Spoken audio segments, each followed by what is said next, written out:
Imagine having thousands of potential partners at the touch of a screen, yet feeling more alone than ever before. Is the modern dating crisis a failure of men, a shift in female expectations, or a systemic collapse of the human heart? This is the provocative question ignited by comedian and media personality Chelsea Handler. At 51, Handler has spent a lifetime navigating the relentless glare of the public eye, managing the complex intersections of global fame, financial success, and a fiercely guarded independence. But in a recent appearance on the Howie Mandel Does Stuff podcast, Handler didn't just share a personal anecdote. She issued a blistering critique of the modern male that resonated with millions of frustrated listeners. Her premise was blunt and uncompromising. Dating today is a disaster, and the men are the primary cause. According to Handler, the modern dating culture has been ravaged by a complete lack of commitment, and she argues that it has become nearly impossible to find straight men who simply have their lives together. To a casual listener, this might sound like a standard celebrity complaint, the lament of a successful woman who has simply outgrown the available options. But if we look closer, Handler is touching upon a nerve that is vibrating across an entire generation of adults. She points to the digital architecture of our lives, the dating apps and the endless, curated stream of social media options as the primary culprits. She argues that we have entered an era of artificial abundance. In the past, your dating pool was limited to your neighborhood, your workplace, or your close circle of friends. There were boundaries, and within those boundaries, there was a necessity to make things work. There was a social cost to being difficult or uncommitted because you had to face the same people every day. Today, the pool is the entire world, but this abundance is a lie. When the next best thing is only a swipe away, the incentive to actually do the hard, often boring work of building a relationship vanishes. This is the paradox of choice. The more options we have, the less satisfied we are with the one we choose, because we are perpetually haunted by the ghost of the person we didn't pick. The swipe culture hasn't just destroyed the effort put into early dating. It has created a psychological illusion that the grass is always greener on the other side. It is a state of perpetual dissatisfaction, where the goal is no longer to find a partner to grow with, but to find a partner who perfectly fits a pre-existing, idealized checklist. We have shifted from finding the right person to shopping for the right product.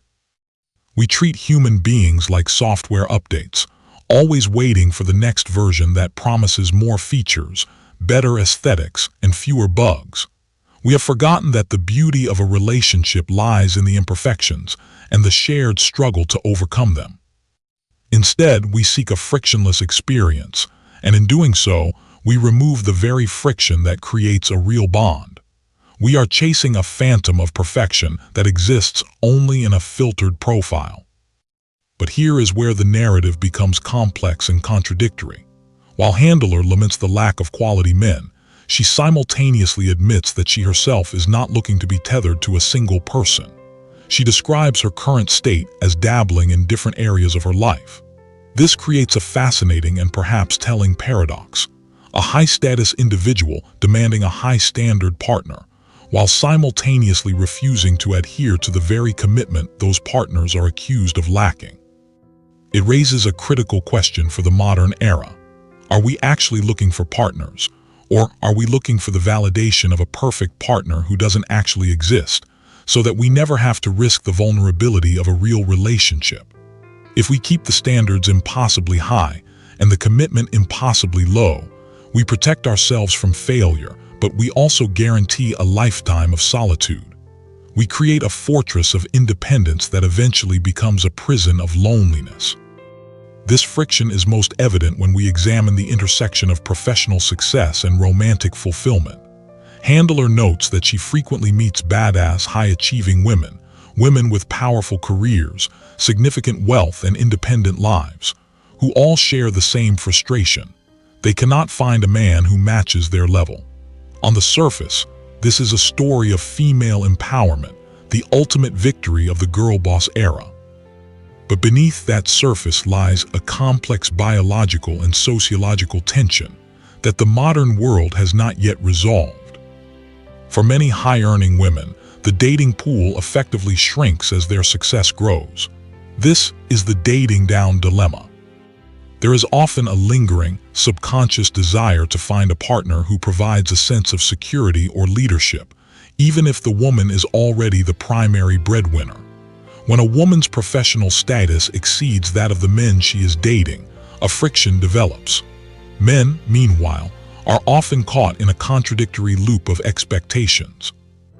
They are told to support the independent woman and celebrate her success, yet there is still a deep-seated, traditional expectation in many cultures that the man should be the provider.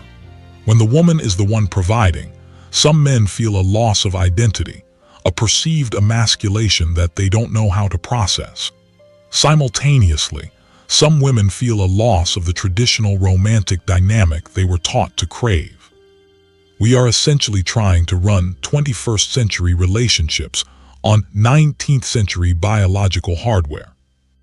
We see this tension playing out in the most concrete way possible: the real estate market. Recent data shows a surge in single women buying homes, a sign of incredible financial independence and stability. Yet, reports indicate that this very success can paradoxically alienate the men they date.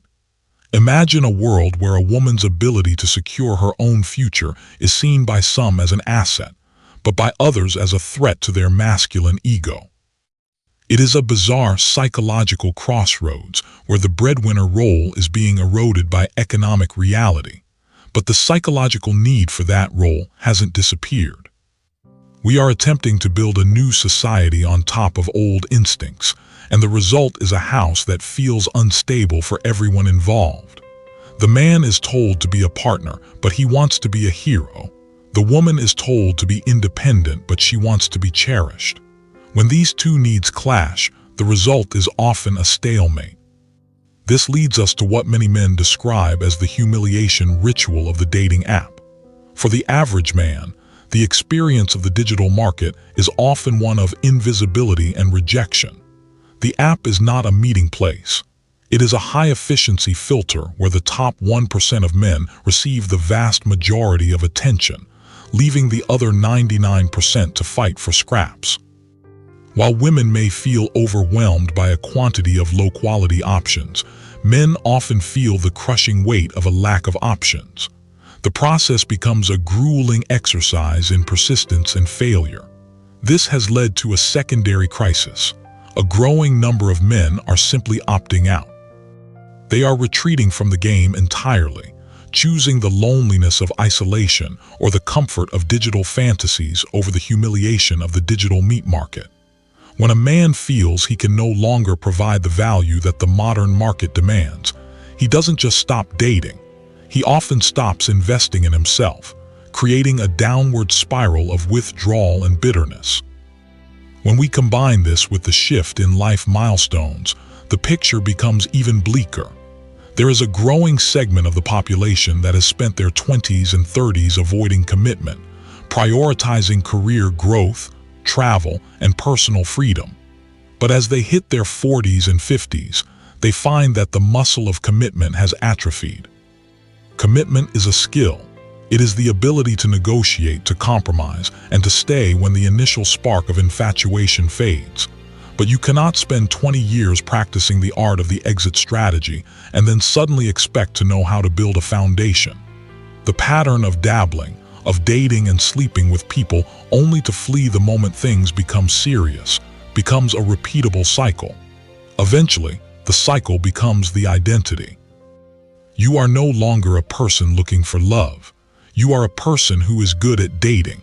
You become a professional guest in other people's lives, never staying long enough to actually belong. But perhaps the most dangerous element of this entire crisis isn't the apps or the economics. It is the digital echo chamber. We are living in an era where the most hyperbolic, extreme takes are the ones that gain the most traction. We are no longer in a world of nuance.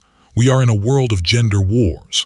When a woman has a bad experience with a man, or a man feels betrayed by a woman, They no longer keep those grievances within a small, trusted circle of friends. They bring them to the internet, and they turn their pain into content. They create narratives that paint the other side as a monolith of toxicity. By broadcasting our worst instincts and our most painful experiences to millions of strangers, we have created a feedback loop of resentment. Men and women are no longer talking to each other. They are talking about each other.